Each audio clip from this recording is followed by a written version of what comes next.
Ever wondered how much impact a single real estate transaction can have on a local economy? Welcome to the Commercial Real Estate Insights podcast. I'm your host, Steve Hamoen. Let's get right to it. In a recent transaction reported by the Denver Business Journal, a three-business partnership acquired 4 buildings near City Center Park in Aurora for a total of $50.5 million. This deal includes 3 retail buildings and an apartment building, marking a significant investment in the area's commercial real estate landscape. Such transactions highlight the ongoing interest and potential for growth in mixed-use developments, blending residential and retail spaces to create vibrant community hubs. While this transaction took place in Colorado, it's interesting to consider the cross-border implications and the potential for similar developments in Canadian cities like Kitchener-Waterloo, London, and Cambridge in Ontario. These regions are also witnessing a surge in mixed-use developments driven by the demand for more integrated living and commercial spaces. As these Canadian cities continue to grow, they present lucrative opportunities for investors looking to capitalize on the synergy of retail and residential properties. Furthermore, looking at the American perspective, especially in bustling areas like Aurora, highlights the importance of strategic location and diversified real estate portfolios. This approach not only caters to the immediate needs of the community, but also anticipates future demands, ensuring sustainable growth and development. OpenAI, the organization behind the well-known artificial intelligence tool ChatGPT, is considering a significant office expansion in the South Bay area. According to a report by Asia Martin from the Silicon Valley Business Journal, OpenAI is exploring the possibility of acquiring up to 300,000 square feet of office space. This move indicates the company's intention to extend its footprint beyond its original base in San Francisco, potentially signaling a new phase of growth and development. This potential expansion into the South Bay highlights the ongoing trend of tech companies seeking additional space and resources to accommodate their growing workforces. As OpenAI evaluates its options, it reflects a broader pattern within the tech industry to establish strategic locations that can support both current operations and future ambitions. This kind of expansion could have significant implications for the commercial real estate market, particularly in tech-heavy regions like the South Bay. Drawing parallels with the Canadian market, cities like Kitchener-Waterloo, London, and Cambridge in Ontario are also experiencing a surge in demand for office spaces, driven by the tech sector's growth. These regions are becoming increasingly attractive to tech companies looking to expand their operations, thanks to their proximity to major urban centers and a skilled workforce.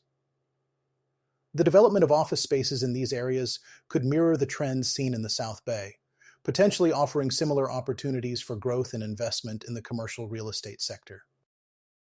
From an American perspective, the expansion efforts of companies like OpenAI serve as a reminder of the importance of strategic location choices in the tech industry.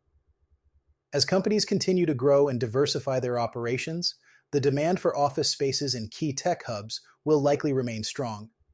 This trend underscores the need for investors and developers in both the United States and Canada to stay attuned to the evolving landscape of commercial real estate, ensuring they are well-positioned to capitalize on these opportunities. In a noteworthy transaction, a rental complex in Vernon Hills, located near 2 recently revamped retail centers, has been sold for $100 million. This sale marks the highest price paid for an apartment property in suburban Chicago so far in the year 2025. This significant deal underscores the ongoing demand and value placed on multifamily properties in suburban areas, particularly those positioned near thriving retail hubs. The transaction was reported by Rachel Herzog, a commercial real estate reporter for Crain's Chicago Business.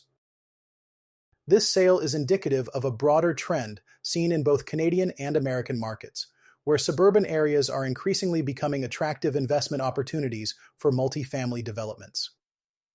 In Ontario, cities like Kitchener-Waterloo, London, and Cambridge are also experiencing a rise in interest for similar suburban multifamily investments.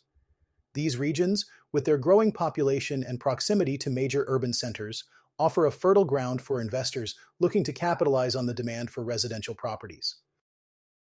From an American perspective, the Vernon Hills transaction highlights the strategic importance of location, particularly in suburban settings.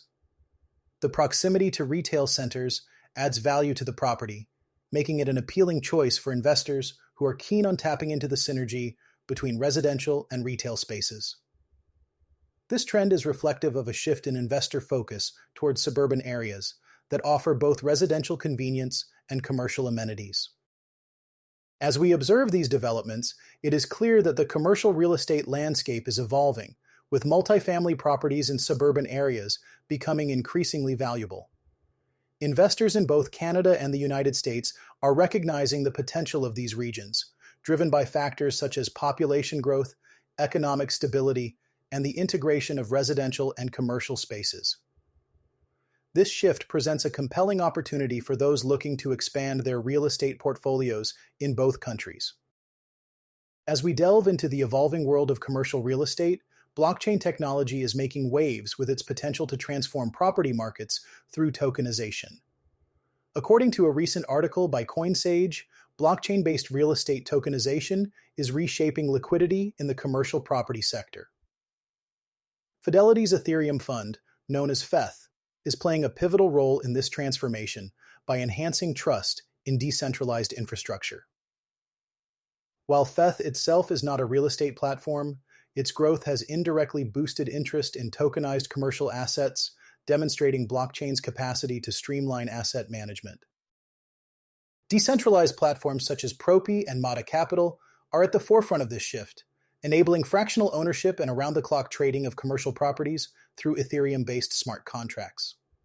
For instance, Propi's use of non-fungible tokens to facilitate near-instant property transfers and Mata Capital's substantial security token offering on Ethereum underscore the reduction of friction in real estate transactions. These platforms highlight how blockchain technology is unlocking liquidity with automated compliance, global accessibility, and real-time transactions, as evidenced by elevated returns tokenization of a $262 million resort project. Tokenization is introducing a new paradigm for commercial property liquidity. Traditionally, commercial real estate has been characterized by illiquidity and high entry barriers. Tokenization disrupts this model by allowing fractional ownership, enabling real-time trading on blockchain-based marketplaces, and enforcing regulatory compliance through smart contracts. Elevated returns tokenization of the St. Regis Aspen Resort is a prime example, where a 19% stake was issued as security tokens, attracting accredited investors to trade their shares on compliant exchanges. This mirrors the liquidity of stocks, transforming real estate into a tradable asset class. Decentralized platforms are not merely tokenizing assets. They are redefining how commercial properties are valued and managed. For instance, platforms like Fibri use digital twins to create virtual replicas of properties, allowing investors to analyze performance data before committing to investments. Moreover, the integration of decentralized finance on platforms like Fractional Capital offers instant access to capital, reducing reliance on traditional loans. Tokenized real estate can also be traded across borders, attracting international investors and diversifying risk, marking a significant shift in the commercial property landscape.